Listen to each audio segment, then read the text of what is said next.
There we go. Okay. So I'm gonna be playing Mirandote, which I played last week, and hopefully this time it will be better. I tried to get my nail quality to be better, so I don't know. We'll see. Here it is.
A piece that I played a couple weeks ago called Lahania, and this will be the one I'm doing the presentation on.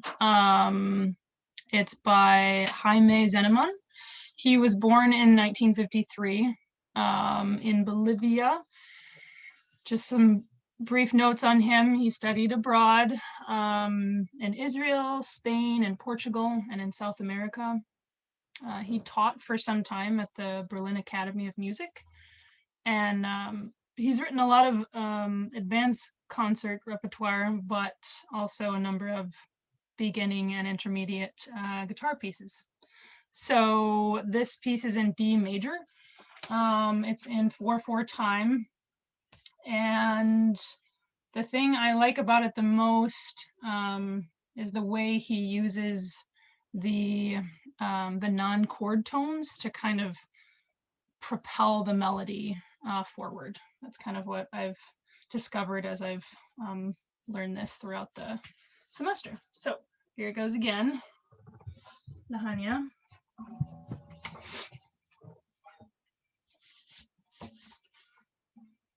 Oh, sorry, I'm gonna make sure I'm in tune. Sorry, I should have done.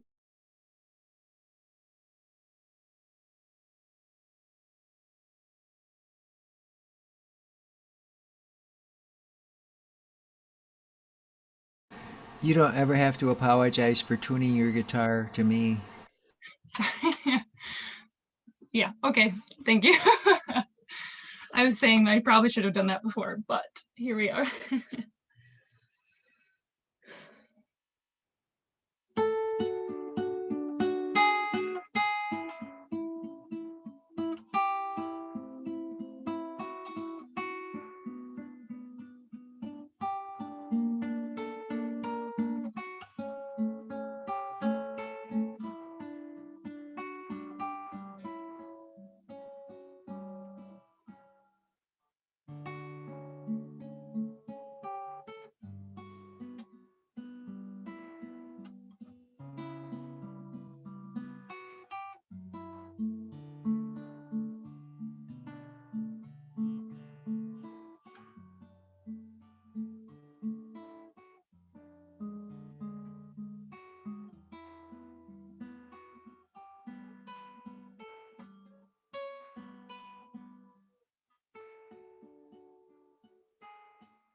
So how did you think that went, Teresa? It was fine.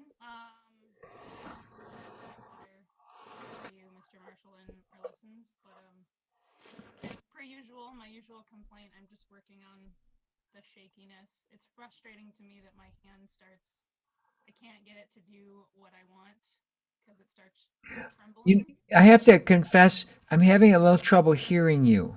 And I was having trouble hearing the guitar too. I don't know why, because I heard you when you did your presentation, it sounded fine, but when you started playing, it kind of went out.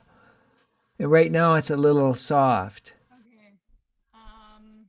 Sorry. It could just be the Wi-Fi, maybe. Yeah, it probably is. How far away is your computer from you? Uh, Bring it just a little. Is it like a laptop? it's a laptop, yeah. I mean, I'm You bring it a little closer to you, I bet it would be better. I would arm's guess. length away. I mean, It was good though when she started, but I agree, it's closer is better, but I think that when the computer starts running and it has that running power, it takes the forefront and then it puts everything in the background. I would guess anyway, but that's what happened. So it was taking that like the fan noise. yeah, it thinks that that's the direct noise. It thinks that that's what is trying to be heard, and then it cancels out the background. That's what I'm guessing anyway, but I don't know for sure. Mic, we could try a mic. I wonder what a mic would do, a USB mic on that, or some kind of a little mic. yeah. If I was at home, I have a mic that I. Okay.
Sorry, I just completely blanked out.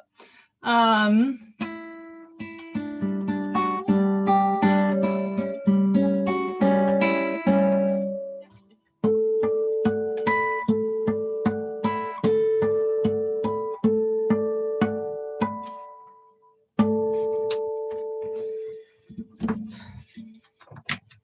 I'm gonna play Valsanre by Francisco Tarrega.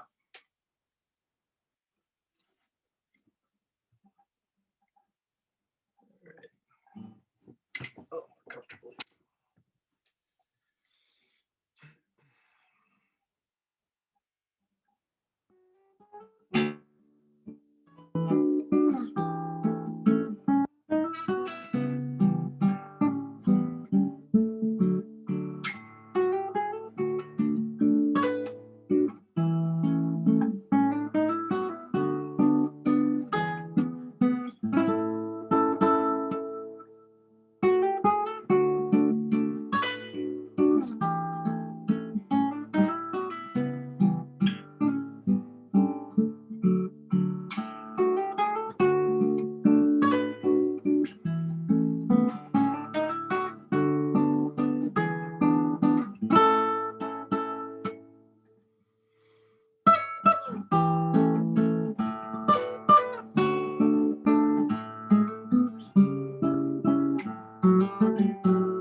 Flat.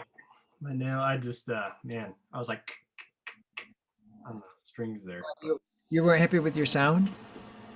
It was a little off the rails, but for my liking. But Okay. for the first time getting it out there in front of people, I'll take it. I thought it was good. Also, I keep doing rest stroke on these.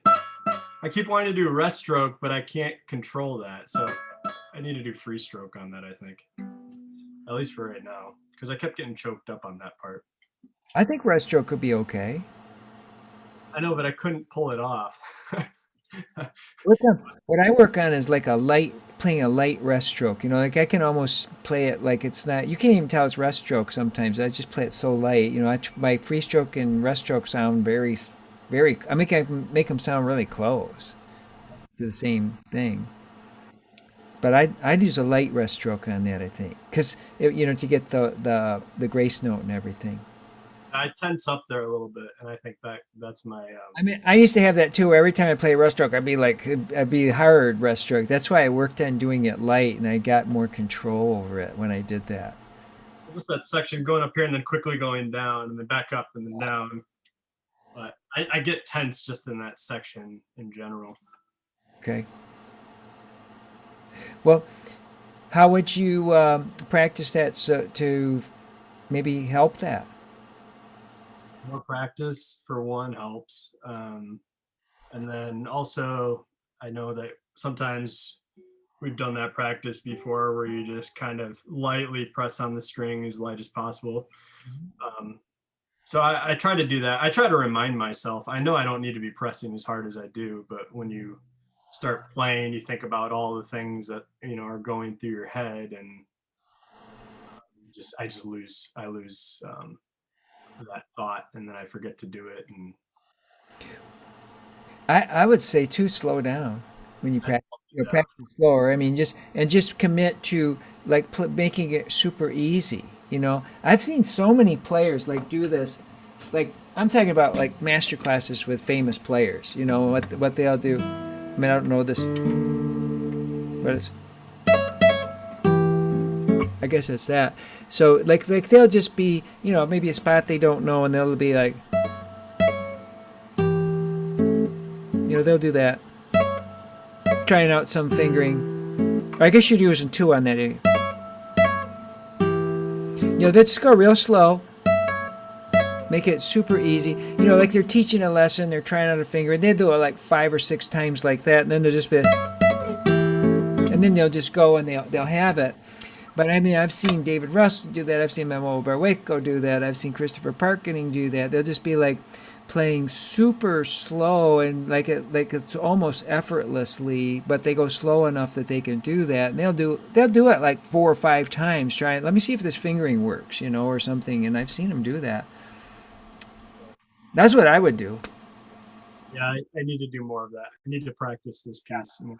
Yeah, so if ever you have a tense spot, a spot that you're feeling tense on, you can just take that out and just work on that, and just you don't have to go fast with it. And that's kind of the key, is getting the movement to be super easy.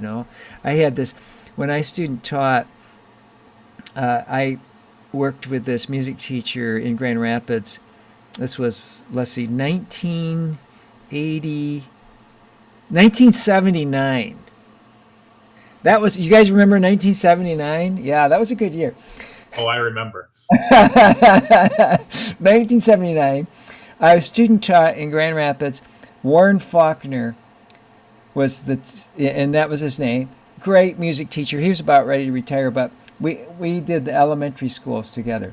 And I just loved what he would say. He would say this, make it easy. Make it easy. He just kept saying, make it easy to the kids. Make it easy. Oh, come on. He had all these, he was so funny, and I just really loved the guy. It was so great he let me work with the kids and stuff. It was fun.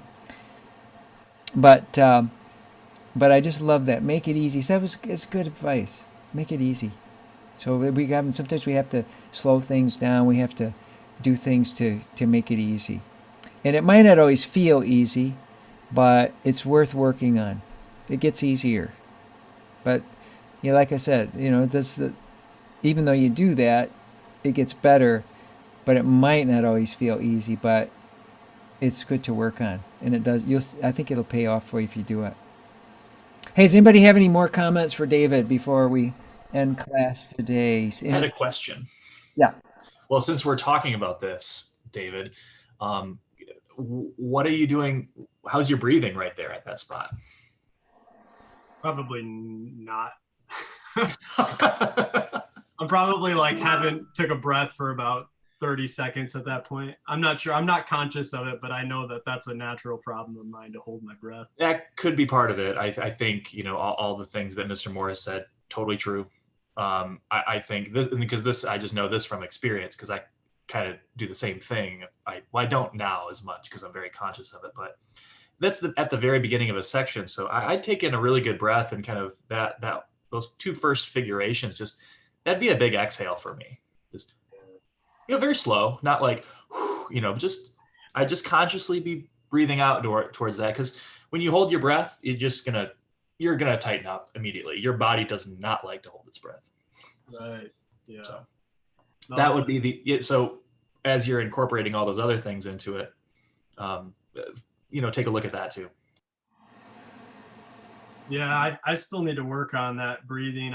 When I start to get a piece down, and it all the different things in my head that I'm playing, when I can start to really, compartmentalize all these different sections while I'm playing, then I have that capacity to think of my breathing. But I need to kind of bring that back to the forefront, because like you said, when I don't breathe, I just tense up. And if you're tense, then you're just not going to be, then everything what Professor Morris said about, playing lightly and making it easy. It's pretty hard to do that when your body's like, Yeah, and what Mr. Morris was saying, I mean, that's kind of how I like start pieces. I mean, I will go to these spots and just kind of play them lightly and just kind of get the figuration. And if I'm working on something, I start there. I don't start from like the very beginning and like, oh, I need to play this and this is how it's gonna sound. That's not how I approach stuff. I approach it very easily, very lightly. Because if I come with it too much tension, that's gonna carry over, at least for me. yeah. I was thinking too, if for anybody, like if you feel like, if you can remember this in your performance, like you feel like, oh, I'm uncomfortable or something, well, just take a deep breath. Just put your attention on your breathing for a minute. Okay, let's breathe a little bit. And a lot of times that can just even help you go, relax a little more. It's part of being nervous, I think, is that we do stop breathing. And so some people have told me that just taking breaths and reminding themselves to breathe, and I mean, I forget that too sometimes, but when you can do that, sometimes that can really help you, I think, in a performance. Even if if you're playing okay, but you're like, wow, I'm not breathing, start taking some breaths. When I breathe, it's like a game changer. I feel way more comfortable playing when I can get to that point where I'm like, even like, oh yeah, I'm breathing, I'm taking in some air, I'm getting some good oxygen here. Let's try to remind each other about that in the performance class before we play. Maybe do some breathing. Let's from the rest of the classes as you're performing your jury pieces and stuff. Let's just work on that a little bit. We can just breathe, and then when you're performing, if something happens, and not to say that it automatically fixes it, but anytime, really anytime, even if you're not performing, something happens, you get upset about, breathe. You're afraid of something, you're worried about something, start breathing. That can just a simple thing that you can just do. It's a good thing. And so you can use that. Performance anxiety is like anxiety, right? Any anxiety. So you can use it for a lot of different things. But you can just breathe. It's a good point. Hey, any other comments for David before we stop? I know we're out of time, so David, I'll just say great job. I'm pretty impressed, man. You put that together really quickly. Thanks, John. Okay, any from Teresa, Greg, Benji, Mani? Comments? I thought you did a good job with the accompaniment on the beginning. You could really hear the accompaniment underneath everything, kind of moving it along. I thought you'd handled that really well. Thanks, Mike.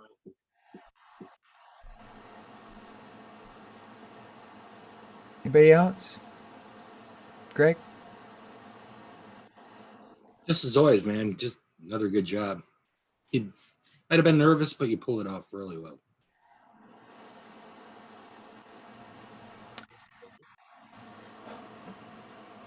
Okay, well, we'll stop there today. Send me your performance reports, your concert reports by Sunday. And I'll see you in jazz class in a few minutes. Otherwise, next week. All right. Thanks, everybody. Bye.